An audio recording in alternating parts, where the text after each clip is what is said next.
వచ్చుచున్నాడు, యేసు వచ్చుచున్నాడు, వచ్చుచున్నాడు, యేసు వచ్చుచున్నాడు. హృదయమా సంతసించుమా, హృదయమా సంతసించుమా, హృదయమా సంతసించుమా, హృదయమా సంతసించుమా.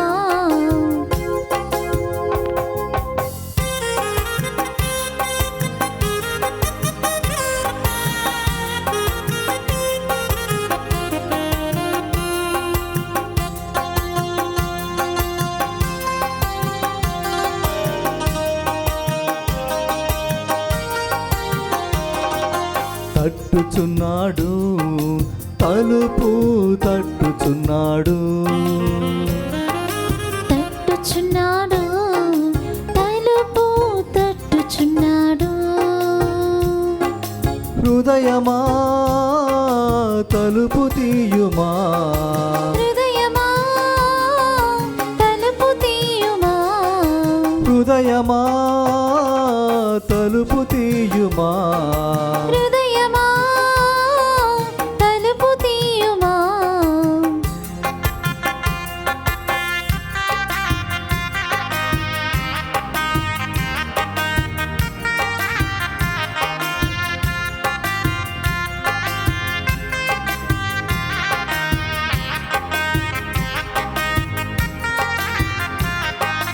నడుచుచున్నాడు, యేసు నడుచుచున్నాడు, నడుచుచున్నాడు, యేసు నడుచుచున్నాడు. హృదయమా అడుగు చూడుమా, హృదయమా అడుగు చూడుమా, హృదయమా అడుగు చూడుమా, హృదయమా అడుగు చూడుమా.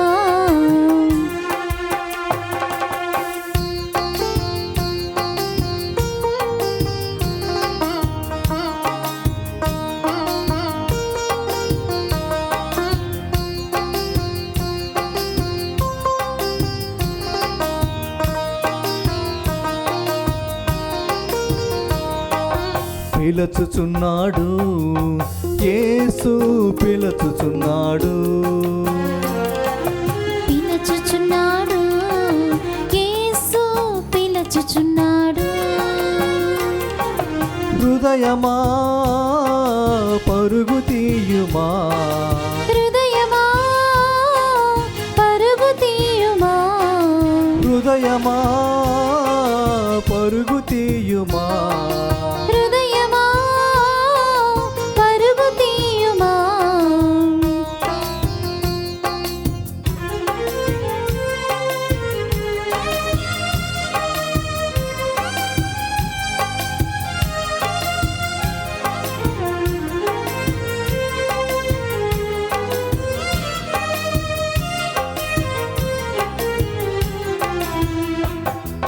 రానయ్యున్నాడు, యేసు రానయ్యున్నాడు,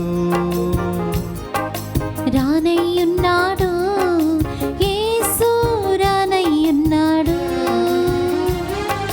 హృదయమా ఎగసి పాడుమా, హృదయమా ఎగసి పాడుమా, హృదయమా ఎగసి పాడుమా, హృదయమా ఎగసి పాడుమా.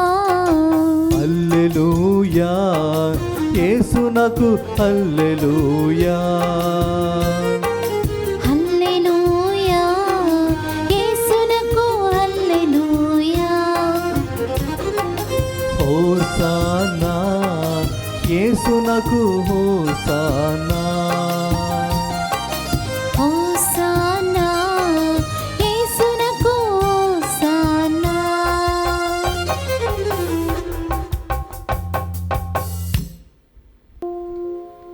క్రీస్తునాథుని యందు ప్రియమైనటువంటి సహోదరి సహోదరులారా, దివ్యవాణి ప్రేక్షకులారా,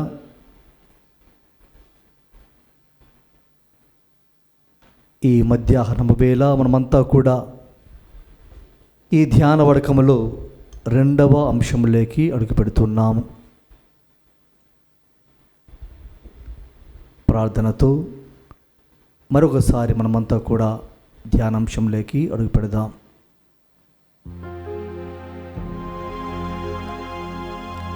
కృపాశక్తి సంపన్నుడా మా యేసయ్య, ప్రభువా, ఇదిగో మమ్మలను మళ్ళీ మీ యొక్క వాక్యాన్ని వినుటకు ఆహ్వానించినందుకు, సమావేశపరిచినందుకు మీకు స్తోత్రం. ప్రభువా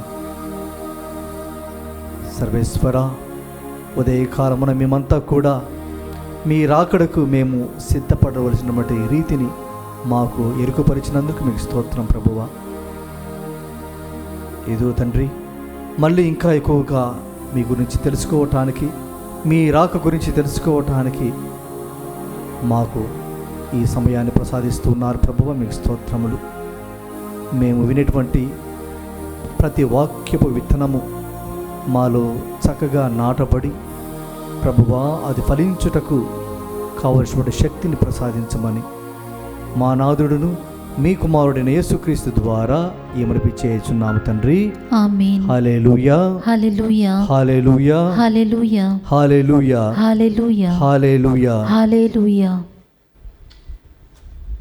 క్రీస్తునందు ప్రియమైనటువంటి సహోదరి సహోదరులారా, మత్తయి శుభవార్త 11వ అధ్యాయము 29వ వచనములో ప్రభువు మనతో ఈ విధంగా మాట్లాడుతూ ఉన్నాడు. సాధుశీలుడననియు వినమ్ర హృదయముడు అనియు మీరు నా నుండి నేర్చుకునుడు, అప్పుడు మీరు మీ ఆత్మలందు విశ్రాంతి పొందుదురు. ప్రియమైనటువంటి దేవుని బిడ్డలారా, మన మధ్యలోకి రాబోతున్నటువంటి దేవుడు గొప్ప దేవుడు, రాజాతి రాజు, సర్వలోకాల అధిపతి, సర్వశక్తిమంతుడు, గొప్ప దేవుడు. అటువంటి దేవుడు మన మధ్యలోకి ఏ విధంగా వచ్చాడు అనేటువంటి విషయాన్ని మనము ఇప్పుడు ధ్యానం చేసుకుందాం. ఆయన రాజు, ఇందులో సందేహమే లేదు. లోకాలను ఏలేటటువంటి రాజు. ఆ రాజు యొక్క రాజ్యంలో ఎల్లలే ఉండవు, అంటే అంతము అనేది ఉండదు. ఆయన సర్వదా పాలించేటువంటి రాజు. అటువంటి రాజు మన మధ్యలోకి ఏ విధంగా రాబోతున్నాడు, ఎట్లా వస్తున్నాడు అంటే సామాన్య మానవుడిగా. సామాన్య మానవుడిగా. ఆయన మానవుడా అంటే దేవుడు మానవుడిగా వస్తున్నాడు. ఒక రాజు సామాన్యునిగా, ఒక దేవుడు మానవుడిగా మన మధ్యలోకి రాబోతున్నాడు. యేసు ప్రభు జననం చూడండి. రాజు పుట్టవలసినటువంటి ప్రాంతమా పశువుల పాక? ఇదేనా ఒక రాజుకు జన్మనిచ్చేటువంటి స్థలము? ఈ రోజులలో గొప్పవారు ఎక్కడ జన్మిస్తున్నారు? పెద్ద పెద్ద హాస్పిటల్స్లో జన్మిస్తున్నారు. ఎక్కువ ధనం ఉంటే ఏ అపోలో హాస్పిటల్లో, ఏ యశోద హాస్పిటల్లో, మంచి మంచి పెద్ద పెద్ద హాస్పిటల్లో జన్మిస్తున్నారు.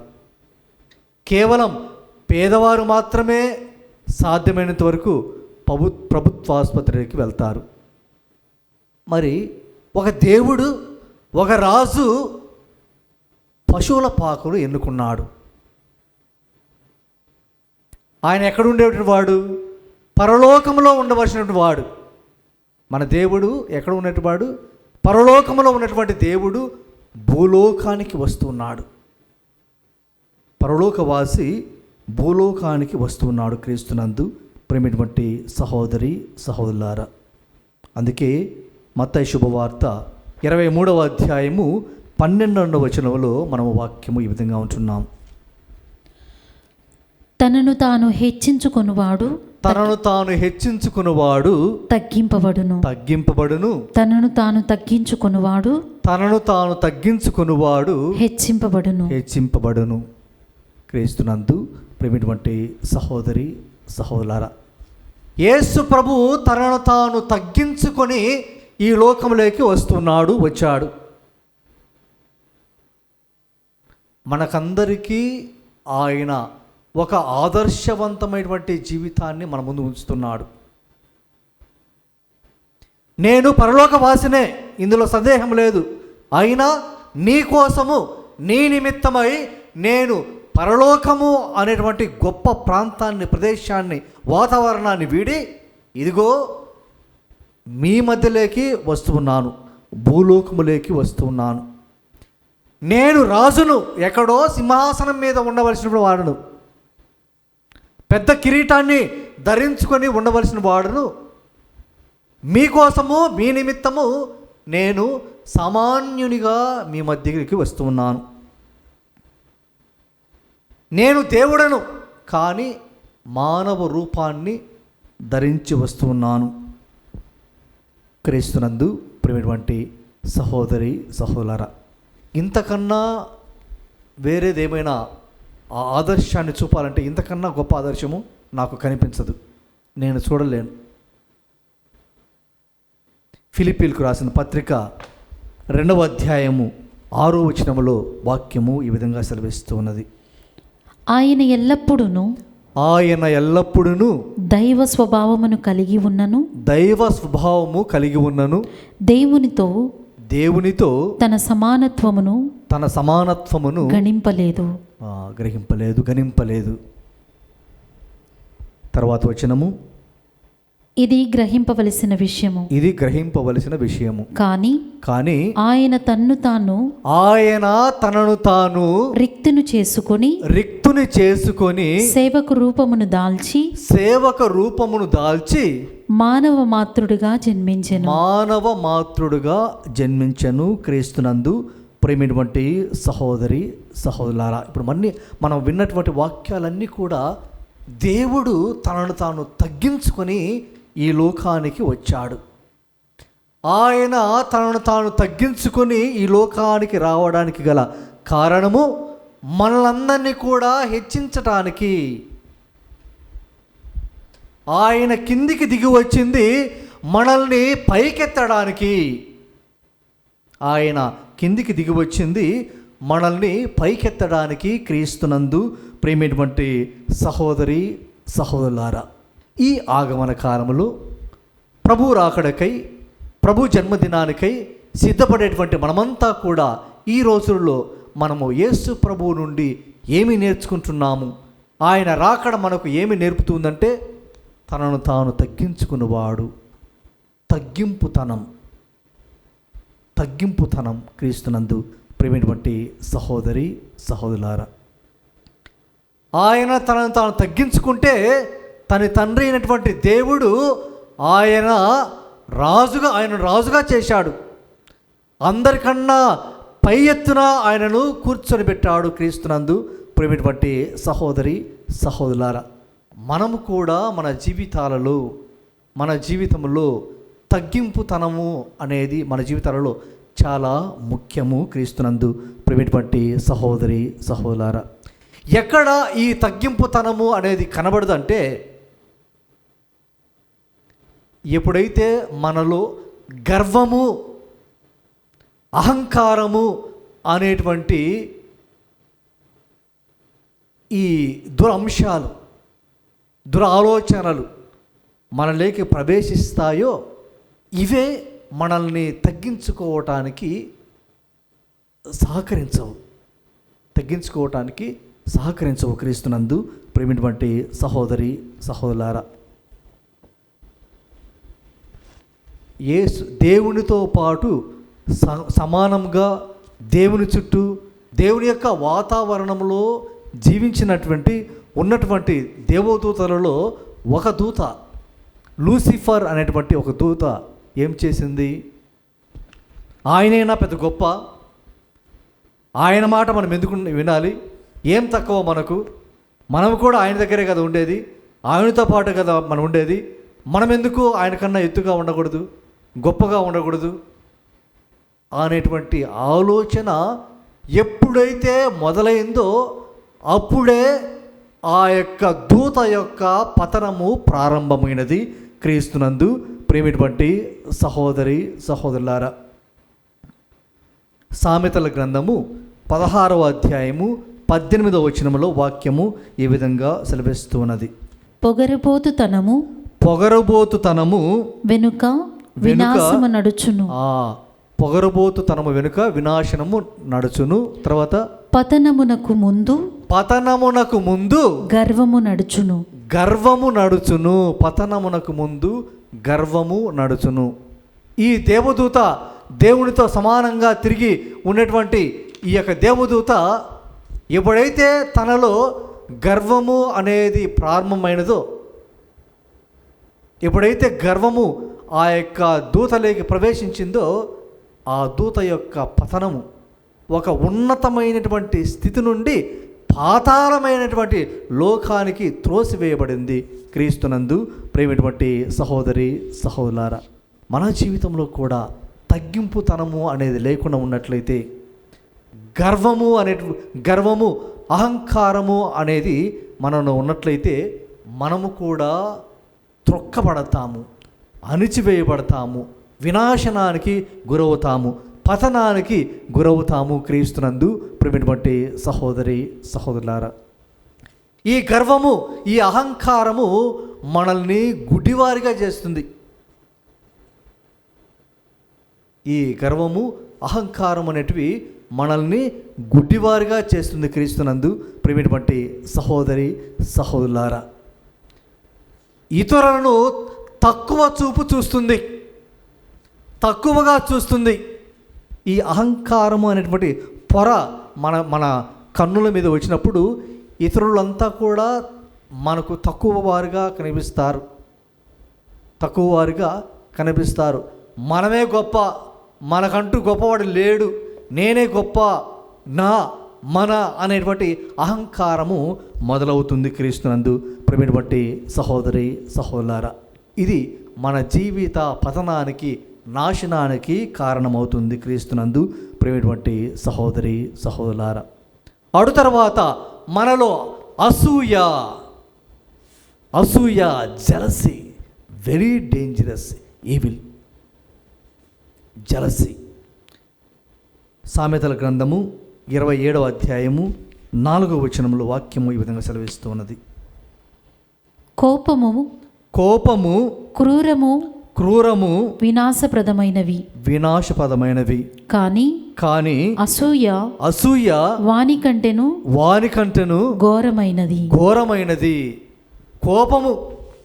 కోపం కంటే కూడా ఈ అసూయ అనేది ఘోరమైనదని వాక్యం మనకు సెలవిస్తూ ఉన్నది. క్రీస్తునందు ప్రేమైనటువంటి సహోదరి సహోదరులారా, బైబిల్ గ్రంథం నుండి మనము ఆదికాండము 4వ అధ్యాయంలో మనకు బాగా పరిచయమైనటువంటి ఆ యొక్క సంఘటన కయీను ఆబేలు ఇద్దరు అన్నదమ్ములు చక్కగా కలిసిమెలిసి జీవించేటువంటి వారు. కయీను అన్న పొలంలో పనిచేసేటువంటి వాడు, వ్యవసాయదారుడు.